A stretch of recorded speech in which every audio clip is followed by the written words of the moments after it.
All right, so today as we jump into this last summer series webinar, want to take a look at the product selector and some varying things that just make sure that people have an understanding of how this thing works. And so when I say product selector, what I'm talking about is actually something that appears quite a few different places, at least in various forms throughout the software. Over in the profile tab, you'll see this on the hanger schedule over here and the product selecting portion there. Stocking links down in here. When you go to add a product, you would see this here over in the wall assemblies area as you add products there. When you're in the plan tab, maybe more commonly for some of you, when you go to products and you go to more products, this little interaction that you see here, that's the product selector.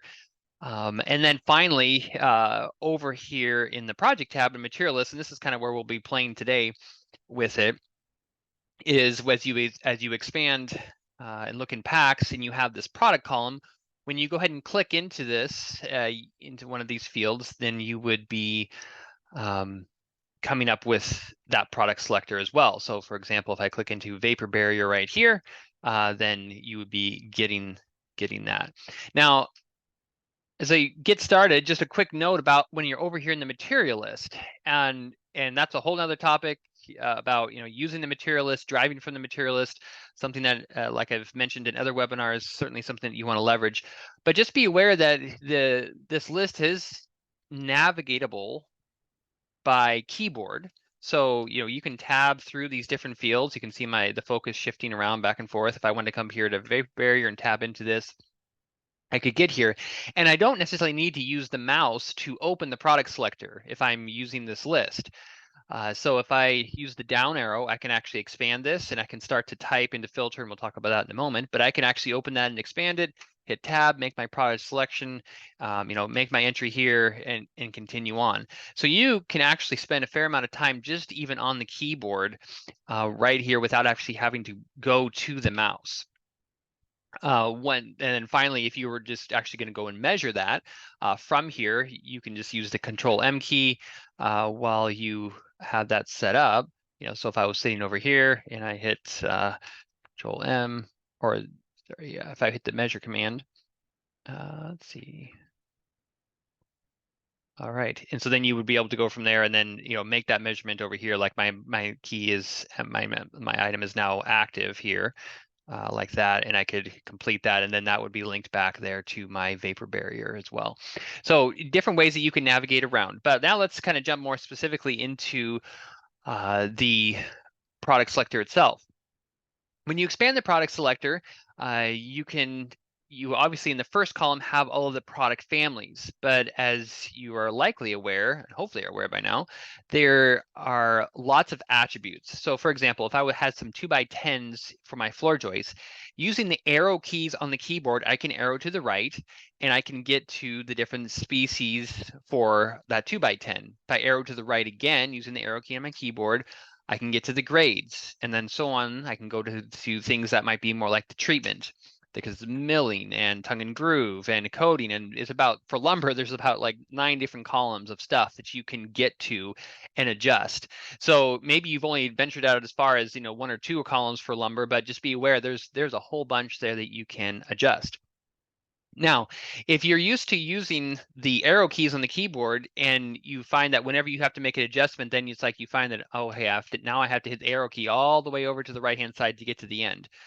So just be aware that when you have the product selector open and you've made your selection, whether you're here at the product level or you arrow to the right and make a different selection in the attribute fields, such as this, once you have decided that, okay, I'm done specifying things, and everything further to the right, I'm just going to take the default, which in many cases is just nothing. It's not specified for many of those things. Anytime you just are done and you want to bypass everything else, you can use the tab key, and that will just collect all the rest of the defaults from there, and you can move on with your day. So don't feel like you actually have to arrow through all the different attributes, fields, and columns in order to get to the outside. Just hitting tab will take the default selections plus any other selections that you made manually. Another thing to note is that when you open a product selector like this if you ever want to leave without making a change. So let's say that, I had my 2x10s redwoods #2. That's a little bit odd for floor joists perhaps, but let's say I expanded it and I was messing around. I went down to 2x14, was looking for some SPF, made some changes here. And then I decided, oh, wait, what am I doing? I don't want to do this at all. I want to throw away all those changes. Hitting escape will just take you back out of the product selector and revert you to what your last selection was before you opened it. So you can leverage escape that way. If you ever want to clear the product selector, typically the easiest way to do that is if you expand it and open it up. If you hit the space bar twice, that's going to filter you down to basically nothing, unless you've created a custom product that has 2 spaces in it. But none of our built-in products have 2 spaces in it, so that's an easy way to just clear the product selector, hit tab and to make that selection, and now you've just cleared that out for yourself. So double space bar, just keep that in mind, and escape if you're trying to go back to what you had previously. So now let's talk about filtering and navigating around getting to what you really want. So if I expand the product selector and I open it up, and here is, actually I'm going to go back up to 2 by floor joist just to give us a little bit more to work with. So if I'm open up floor joists and I want to search for something, so let's say I'm looking for a 2x6, even though there's no actual text field here that you're entering in, just be aware that the keyboard in sense is live. So I can go 2x8, and you can see in the bottom of the product selector window right over in here, whatever I've typed in there is actually showing. And so the 2x8 in this case is just, there's only one match for that particular item. If I use the backspace key, I can take that off one letter at a time. So I could take the 8 off, and now it's filtering to only things that match the 2x item. Now here's, especially for those of you who are doing a lot of framing, here's a good note or a good thing to be aware of when it comes to searching for things within our standard core products. A good distinction between lumber and engineered wood. When it comes to lumber, the way that those are entered into the database, you can see they have no inch marks on any of the in the character set.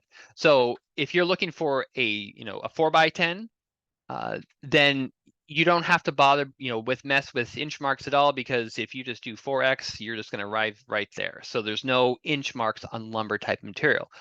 Conversely, when it comes to engineered wood, generally speaking, how we've entered that into our general database is we do use inch marks, just to show you where it shows up here.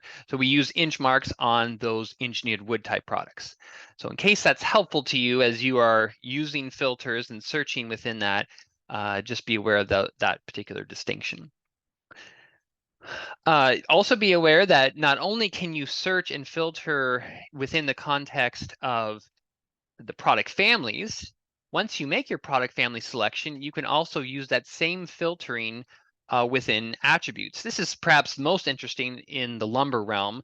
So if you pick your selection and then you want to find, okay, there's a lot of species here, can I find the right one? So if you just type in, PIN is what I've done to be able to filter down to all the different pine types that are available. I could do that. Or if I was looking for, maybe some redwood, I could find that there, in that location. So basically just about all of the same type of functionality that you have over in the product family selection. As you move across attribute fields, filtering through there is also possible.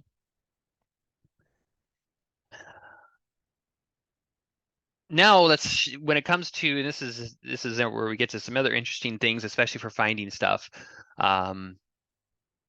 In addition to being able to filter, some of you maybe aware just with your own, web searches and different things like that, the use of wildcard type characters.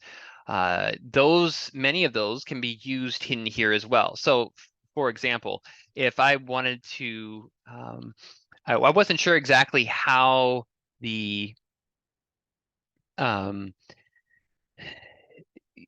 product was entered in the database. I just know that I wanted to find 11 7/8, and so I going to type in, but I wanted 3.5 inch product, or I wanted 3-inch product.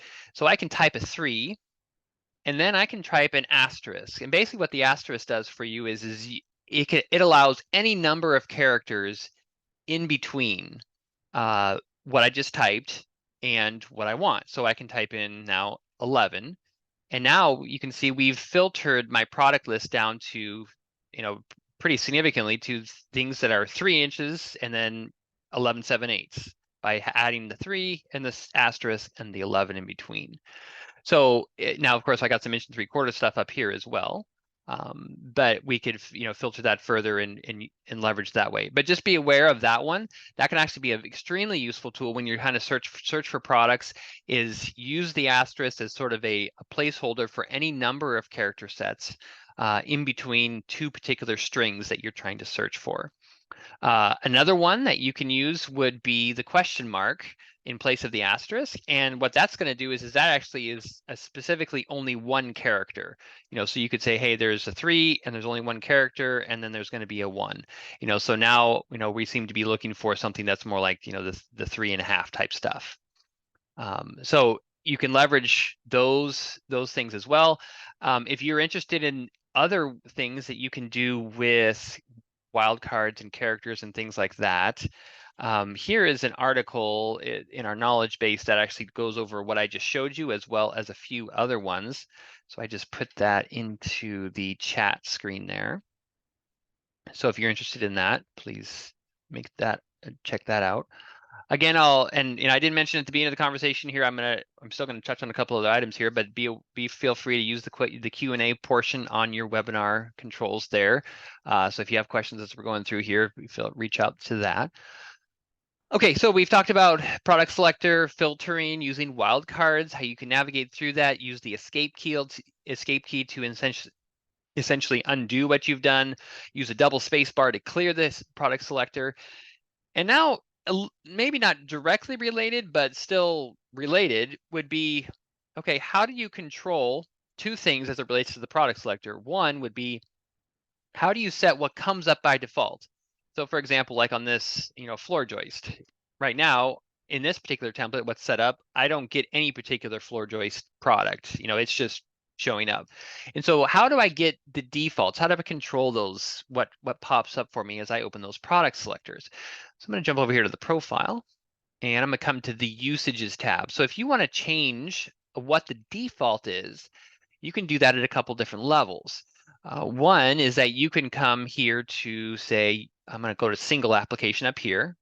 Notice I'm on the set default single application, and I'm going to go down to floor joist. Now I can do 2 things here. One, I can set what my default product is. So let's say that I wanted my default product to be a 2x10. I can right click on here and I can use soft, usually just the easiest one to use. For most people, the rest of these meanings just don't really mean a whole lot. So we'll set that as the soft default. And so now whenever I come over here, and just to prove the point, let's come back over here, click into floor joist. Now it automatically pops up to 2x10. But notice also that it picked for me SYP number 2. So how do I then drive those default attributes? Coming back over to the profile, here's my usages. As I select stuff up here, you can see that these attributes are what are the driving thing. Now, attributes can be set at 2 levels for your products. First of all, I'm going to come up here to all applications. So I've left the single application realm. Now I'm just kind of like talking broadly about everything. So I can come to my lumber, and let's say I come to my 2x10s. You can see here that SYP is number 2, not specified for all the rest of the stuff, is been set for my 2x10s as a general statement. So now whenever I generally use 2x10s in, whether it's a floor joist, whether it's a band board, or whatever else, the default will be SYP number 2. Unless, so in similar to other things, places like we use this concept of like in formulas and so on, if you're familiar with that, I can set it broadly like this, and that will be the case. I can also make exceptions to that at the single application level.